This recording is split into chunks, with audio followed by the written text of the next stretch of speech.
jenis manajer dan keterampilan apa saja yang dibutuhkan?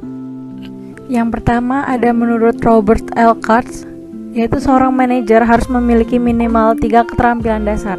Yang pertama ada keterampilan konseptual atau conceptual skill, yaitu keterampilan seorang manajer dalam konsep pemikiran, ide, gagasan yang sangat berguna bagi penyusunan rencana dan pemecahan masalah nanti. Yang kedua, ada keterampilan berhubungan dengan orang lain atau humanity skill, yaitu keterampilan berhubungan dengan orang lain adalah kemampuan seorang manajer untuk berinteraksi dengan orang lain, karena dengan komunikasi dan interaksi yang baik dengan orang lain, maka akan membawa dampak baik juga bagi manajer tersebut. Terus yang ketiga, ada keterampilan teknis atau technical skill, yaitu kemampuan yang pada umumnya juga merupakan bekal dari manajer pada tingkat yang lebih rendah. Keterampilan teknis ini juga merupakan kemampuan untuk menjalankan suatu pekerjaan tertentu, misalnya menggunakan program komputer, memperbaiki mesin, membuat kursi, akuntansi, dan lain-lain. Selanjutnya yang kedua ada dari Ricky W. Griffin. Dia juga menambahkan 2 keterampilan dasar yang perlu dimiliki oleh seorang manajer, yaitu yang pertama ada keterampilan manajemen waktu, yaitu merupakan keterampilan yang merujuk pada kemampuan seorang manajer untuk menggunakan waktu yang dimilikinya secara bijaksana. Yang kedua ada keterampilan membuat keputusan, yaitu merupakan kemampuan untuk mendefinisikan masalah dan menentukan cara terbaik dalam memecahkannya. Kemampuan membuat keputusan adalah yang paling utama bagi seorang manajer, terutama bagi kelompok manajer atas atau top manager. Griffin mengajukan 3 langkah dalam pembuatan keputusan. Yang pertama adalah seorang manajer harus mendefinisikan masalah dan mencari berbagai alternatif yang dapat diambil untuk menyelesaikannya. Yang kedua, manajer harus mengevaluasi setiap alternatif yang ada dan memilih sebuah alternatif yang dianggap paling baik. Dan yang terakhir, ada manajer harus mengimplementasikan alternatif yang telah ia pilih, serta mengawasi dan mengevaluasinya agar tetap berada di jalur yang benar. Selanjutnya ada pengelompokan manajer. Pada organisasi berstruktur tradisional diurutkan dari yang paling bawah, yaitu yang pertama ada manajemen lini pertama atau first line management, yang juga dikenal dengan istilah manajemen operasional, yaitu manajemen tingkat yang paling bawah yang mempunyai tugas memimpin dan mengawasi karyawan non-manajerial yang terlibat dalam proses produksi. Sering juga mereka disebut dengan penyelia atau supervisor, manajer area, manajer shift, mandor, manajer kantor, atau manajer departemen. Yang kedua ada manajemen tingkat menengah atau middle management. Manajemen pada tingkatan menengah ini juga meliputi semua manajemen yang berada di antara manajemen puncak dan manajer lini pertama yang bertugas menghubungkan keduanya, termasuk dalam manajer menengah antara lain kepala bagian, manajer pabrik, atau manajer divisi.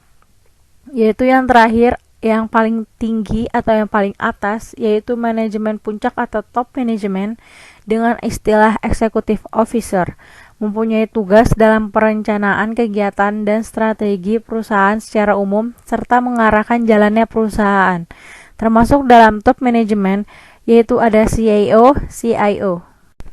Selanjutnya ada tingkatan manajemen dan manajer.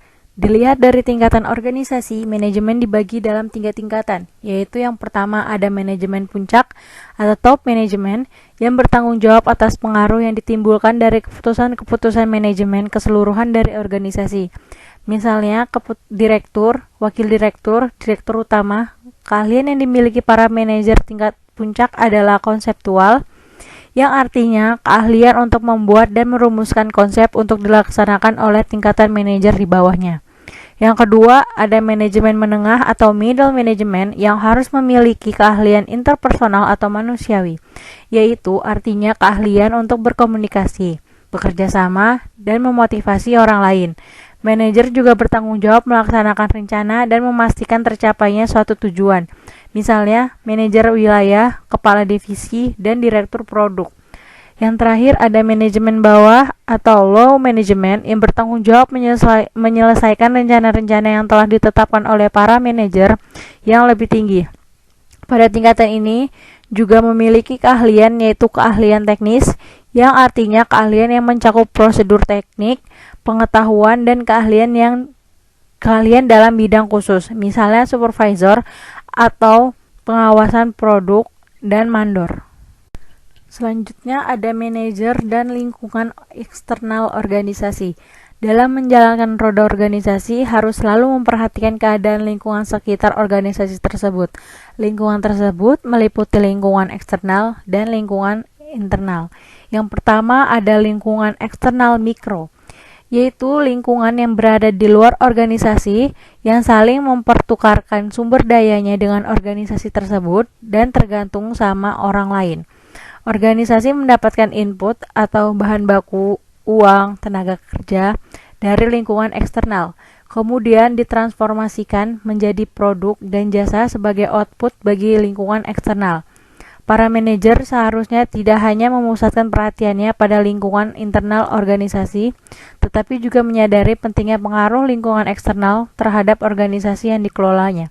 Manajer juga harus mempertimbangkan unsur-unsur dan kekuatan-kekuatan lingkungan eksternal dalam setiap kegiatannya. Yang kedua ada lingkungan eksternal makro, yaitu lingkungan yang mempunyai pengaruh tidak langsung. Masing-masing anggota dunia usaha memiliki perbedaan dalam memberikan faktor-faktor yang secara konkret dapat dimasukkan ke dalam lingkungan eksternal makro atau mikro. Hal ini disebabkan oleh sifat majemuk kegiatan dunia usaha. Oleh karena itu, pertimbangan pemilihan faktor eksternal, makro, dan mikro dilakukan secara umum. Dan selanjutnya ada tanggung jawab sosial manajer. Tanggung jawab sosial manajer atau perusahaan atau CSR adalah suatu konsep bahwa organisasi khususnya atau namun bukan hanya perusahaan adalah memiliki suatu tanggung jawab terhadap konsumen, karyawan, pemegang saham, komunitas, dan lingkungan dalam segala aspek operasional perusahaan atau organisasi. Tanggung jawab sosial berarti bahwa manajemen mempertimbangkan dampak sosial dan ekonomi di dalam pembuatan keputusan. Tanggung jawab sosial ini merupakan salah satu tugas yang harus dilakukan oleh para manajer organisasi karena aspek ini merupakan syarat utama bagi berhasilnya organisasi terutama untuk jangka panjang. Dengan demikian, manajer dituntut untuk mengimplementasikan etika. Seorang manajer mempunyai tanggung jawab sosial atas keputusan-keputusan yang diambil. Mengapa dikatakan demikian? Karena mempengaruhi dalam pencapaian tujuan organisasi baik dalam jangka pendek atau dalam jangka panjang. Di samping itu juga menyangkut hajat hidup orang banyak yang kesemuanya menggantungkan dirinya kepada organisasi tersebut. Atau ini kalau dilihat dari segi di mana seseorang bekerja. Dan yang terakhir di sini ada beberapa hal yang harus diperhatikan oleh manajer dalam bersosialisasi. Macam-macam tanggung jawab sosial manajer meliputi yang pertama ada sosial etis, adalah standar-standar yang mengatur tentang bagaimana anggota masyarakat harus berhubungan dengan yang lainnya, termasuk mengatur masalah-masalah tentang keadilan, kejujuran, kemiskinan, dan hak-hak individu. Societal ethics berasal dari society law, kebiasaan-kebiasaan dan nilai atau norma yang tidak tertulis. Yang kedua ada etika profesi, adalah standar-standar yang mengatur tentang bagaimana anggota suatu profesi, perdagangan, atau keahlian harus bertindak atau bertingkah laku ketika melaksanakan pekerjaannya. Contohnya, medical ethics mengatur bagaimana dokter dan perawat harus menangani pasiennya. Contoh lainnya adalah etika untuk pengacara, peneliti, dan akuntan. Organisasi profesi yang besar dapat menjatuhkan hukuman untuk pelanggaran kode etik.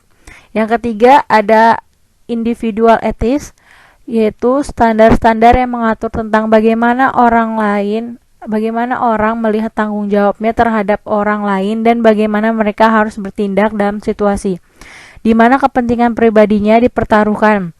Individual ethics dipengaruhi oleh keluarga, teman sebaya, dan didikan secara umum.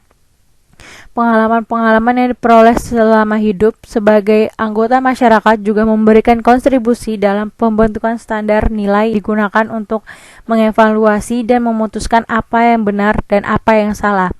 Yang terakhir ada organizational ethics, adalah petunjuk praktis untuk perusahaan dan manajernya tentang bagaimana mereka harus bertanggung jawab terhadap stakeholder. Etika individu dari pendiri perusahaan dan top manajernya harus sangat penting dalam pembentukan kode etik organisasi. Top manager juga memainkan peranan penting dalam menetapkan etika perusahaan. Kadang-kadang juga bawahannya melakukan tindakan yang tidak etis karena mereka mendapatkan tekanan dari atasannya, atau mereka juga melakukan itu karena melihat atasannya juga melakukan hal yang tidak etis dan tidak mendapatkan sanksi. Sekian dari presentasi saya tentang jenis-jenis manajer dan keterampilan yang dibutuhkan. Terima kasih atas perhatiannya. Wassalamualaikum warahmatullahi wabarakatuh.